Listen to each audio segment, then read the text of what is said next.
And that was exactly how the Warriors won in the fourth quarter, ending the game on a 23-7 run and advancing to the Western Conference Finals. Welcome to Playoff Central Live, presented by State Farm. That's Smitty. I'm Chris Miles.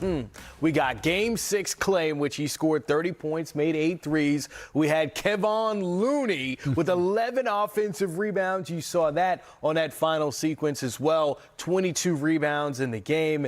And yeah, Steph putting him to sleep as well. So, Smitty, I come to you. What was the most impressive of those three things for the Warriors to close out the Memphis Grizzlies? You know, I think for me it's Kevon Looney, and it's a combination of this entire year because you had Clay out at times, you had Steph, you had Draymond, but the one guy that was consistent that played throughout this entire season was Kevon Looney in this game. But I also loved the way Andrew Wiggins played today, especially in that fourth quarter. But Kevon Looney, obviously they go to that small, depth lineup. He doesn't get a chance to play and finish a lot of games. But as the Memphis Grizzlies went bigger, played more Steven Adams and Jaren Jackson Jr. together, Kevon Looney got a chance to play. And did he make the most of it?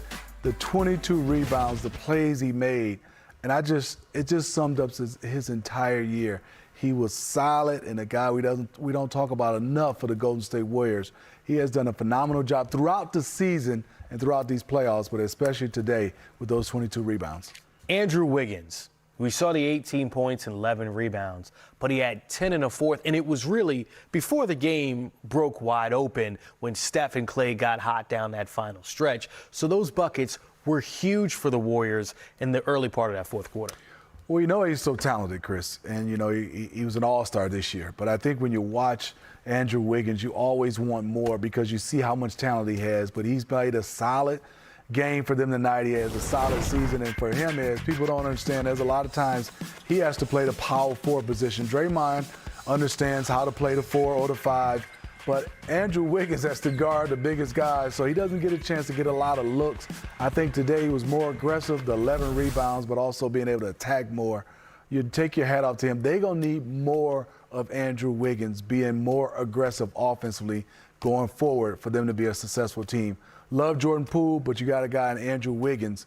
They need both of those guys being aggressive when people load up on Clay and Steph. I know Game 6 Clay seems like it's something fun, a moniker we gave him, but the stats don't lie. In Game 6's, Klay Thompson averages 33 points a game, right? Warriors 7-2 in their last 9 Game 6's, and he brought it in this one, made 8 threes, and scored 30 points. What is it about Clay that in pivotal big games like this, he comes to play at that next level? What I love about him, especially this year, I mean, 2 years being off the game, and obviously he's still a little bit rusty. His timing is not there, but this just tells you what he's doing away from the game. We don't get a chance to see the cameras. He's still working on his game. Everybody's been saying, you know, can't wait to see Clay come back. He comes back, and he's had some spurts, but I think today was one of those days he put it all together, and he always seems to have the right answer for the most important time for the Warriors organization in big games. Clay is always there. Yeah, Warriors back to the Western Conference Finals. First time since 2019. Back like they never left. And Jared Greenberg out covering this series. Caught up with Kevon Looney, who had 22 rebounds, 11 of them offensive. You're thrown into the starting lineup. Yeah, Lou! And you pull down 22 rebounds. What's going through your mind right now? The last game, I feel like we got out-rebounded, we got bullied a little bit. So I wanted to come in and set the tone, and I feel like I did that.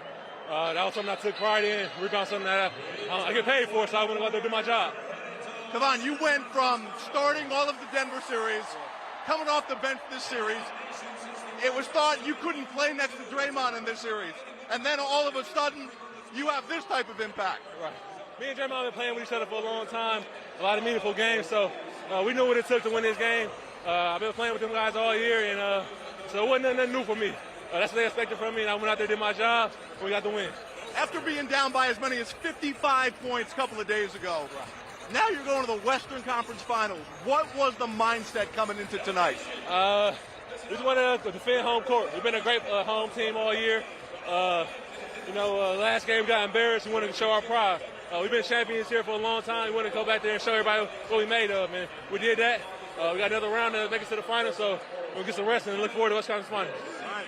Enjoy those 4 days off. Congratulations. Thank you. The dirty work. Steven Adams in that lineup, so you got to play Kevon Looney. And the Warriors respond with 70 rebounds, Smitty. That's the most that they've had all season. That's answering the call. It is, and that's just hard hat, dirty work between him and Draymond Green and that entire team. What they did, they said, we're going to come out here and we're going to play big boy basketball with you, the Memphis Grizzlies. We know you got size and strength with Jaren and obviously Brandon Clark and Steven Adams, but we're going to come out here and bang. And the experience, I think, in that fourth quarter was the difference. They got a chance to execute on both ends. I thought the Grizzlies played well, but they didn't execute at a higher level or the highest level like the Golden State Warriors did. And then they had two closers in Steph Curry and also Klay Thompson, which is totally different than what the Memphis Grizzlies had. They have some guys that you got to be worried about the Memphis Grizzlies next year, especially with a healthy Ja Morant and the experience they gained these last two postseasons, especially this one. It's going to be tough right now. It'll be a tough out for Memphis Grizzlies next year for any team playing them. I can't wait for next year for the Grizzlies, but turn the tables now and talk about the Warriors. They're back. They're confident. It's going to be interesting to see this Western Conference Finals. And they can just relax and watch the Game 7 between the Mavs and the Suns as they battle that, get a little bit of rest, and hopefully get Steve Kerr back and he's feeling better. Looking at the rebounds, okay, you look at Draymond Green, 16, Kevon Looney, 22, Andrew Wiggins in double digits on the rebounds. But Steph Curry with 7, Klay Thompson with 8, and then Steph and Klay, top of their games, combined to score 59 points. It seemed as if they were like, efficiency, we're going to throw that out. We're just going to go for it. And they just attacked the entire game. They did, Chris. I think in Game 7s, you don't worry about your percentages. However, whatever it takes to win this ball game. And Kevon Looney showed it the way he rebounded the basketball. Andrew Wiggins showed it the way he played in that fourth quarter. Draymond has always been solid defensively and always the way he's been able to control the game defensively and as a point forward. But then Klay and Steph said, hey, we're going to take shots, we're going to make shots, and we're going to shoot daggers. And if we hit them, we'll be sending the Grizzlies home. They went after that experience, and they did not want to go back to Memphis. I was a little afraid for the Warriors if they had to go back to Memphis because that crowd and the energy for them young guys, this could have been a great one to watch.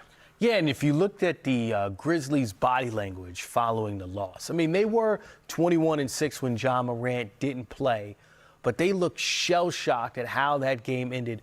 Why do you think it unfolded that way in the last 5 minutes of the fourth quarter where they scored just 7 points? Well, it's experience. They're going up against the Golden State Warriors who've been there, done that. They've been together. This group has been through all the different scenarios in the game of basketball over the last 8 to 9 years. And then obviously those guys are hungry. They haven't got a chance to get back and be healthy and play together in 2 years. Now they're back healthy. They want to get back and prove that they can get to the championship, get to the Western Conference Finals, and also win it all. That's their mindset, and you can see right now they are locked in. This was a tough game they had against the Memphis Grizzlies up until about 5 minutes, but they did not forget that beatdown they had in Memphis to get this one to a Game 6. And I think the Memphis Grizzlies, they'll look back at this one and all the other ones, but Game 4 was a huge game that the Memphis Grizzlies got to go back and look at. The first 3 quarters and really through the start of the fourth quarter, it seemed as if it was the Dillon Brooks versus Klay Thompson duel. That's what we were getting, matching them shot for shot. Brooks 30 points, made 7 threes. Desmond Bane also with 25. Just not enough gas in the tank down the final stretch. But those two guys to be playing without Ja Morant, impressive to say the least. Yeah, and I thought they did a wonderful job. Those guys on the wing played extremely hard. They came out and competed. Dillon Brooks had struggled. We know he was suspended for a game, but I think the way he came out and played was just phenomenal for them. But what I love is, I will say, Jaren Jackson Jr., he took another step. But the guy for me, the absence of Ja Morant, Tyus Jones played phenomenal, especially in those last 2 games before this one. I mean, throughout this whole time playing in big games, he had something like 60 assists and only like 12 turnovers, and then he averaged like 20 points in those 2 games. I thought he did a nice job. This entire young team of the Memphis Grizzlies, I was impressed how they handled themselves and how they competed with the Golden State Warriors. Yes, indeed. So for the Grizzlies going forward, what do you see as far as their future is concerned? You know, you take steps as you're trying to build to win a championship. What is it for them to take that next step to get to the conference finals, try to get to the finals? Well, I think right now is they have a deep team, but they're going to lose somebody. I mean, I don't think they'll have the same exact team, and they're going to have to, and the management and coaching staff are going to figure out who they're keeping because they've had some guys that play extremely well. You see the free agents right here. I thought, Melton played extremely well, coming off the bench. DeAnthony Melton took his game to another level. I love the way Brandon Clark played. I mean, they have Xavier Tillman. They have Steven Adams. We obviously know Jaren Jackson Jr. is not going anywhere. But they got to figure out what they're going to do with Kyle Anderson and Tyus Jones. That is huge. Both those guys are free agents. Yes, certainly a great team that has been ascending. 56 wins, tying the franchise record for the most wins in Grizzlies history and ascending the Western Conference standings throughout the regular season. Very consistent, even winning when Ja Morant was out. You saw it on your screen, 21-7, even through the postseason, playing these playoff games without him. Klay Thompson, we talked about the shots that he made, 8 for 14 from three-point range. In this Game 6, you know what he shoots from outside in Game 6s? Let me know. 60%. Say 60? 60% from three-point range in his Game 6s. What is this Game 6 Klay thing all about? Because it just seems like it's something that us in the media, we're like, oh, Game 6 Klay, it's funny, but it's a real thing when you look at the stats. I think for him is, we know he's a Hall of Famer, right? But I think when Klay gets to these games, the bigger the series, the later in the series, he just goes to another level. And I think the next step for me is watching him be more consistent like he was Klay before these injuries, and then his defense. But I am impressed for a guy to miss the game of basketball with those two type of injuries for the last 2 years to be able to come back and have this type of impact, playing a lot of minutes. You don't see the pop and I would say the lateral movement from Klay, but everything else is coming back, and that's just a testament to Klay Thompson, one of my favorite players to watch because he brings it on both ends, and he loves to compete in his own quiet way at the highest level. Gets overshadowed a little bit by Steph Curry, but Klay Thompson is one of those guys you love to play with and have on your team. Yeah, Warriors have now won 20 of their last 22 playoff